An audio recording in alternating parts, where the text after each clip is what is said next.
Hello everyone and welcome back to the Inclusion Coach. My name's Rebecca and I am your Inclusion Coach.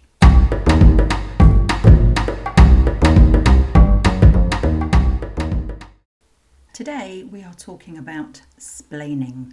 Splaining is probably something that most people watching this video will have experienced in some way in their lives. Splaining is condescendingly explaining to someone an issue about which they have far more knowledge and expertise. In inclusion terms, it's claiming greater expertise or knowledge about a lived experience that we have never experienced for ourselves and can never experience for ourselves. What kind of splaining do we have? Well, there's mansplaining, white-splaining, gay-splaining, able-splaining, trans-splaining. The list goes on and on. So let's look at a few examples. An example of white-splaining is a white person explaining racism to a black person, or even worse, contradicting the black person and explaining why they're wrong. An example of mansplaining, a man explaining sexism to a woman.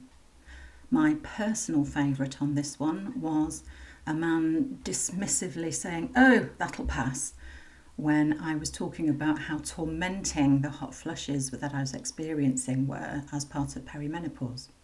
An example of gay-splaining, when a couple are entering into a same-sex marriage, saying, "Oh, who's the bride and who's the groom, who's going to wear the dress and who's going to wear the suit," assuming that there has to be a bride and a groom at every wedding, right?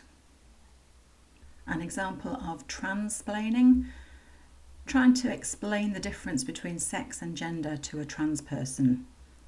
They know. So if someone tells you about their lived experience of the world, if they tell you something that surprises you or puzzles you, don't say you're wrong. If it's different to what you've read or heard, what you could do is say, "Oh, I've heard this or that about what you've just said. How does that stack up with your experience?" Beware of splaining when you're doing this.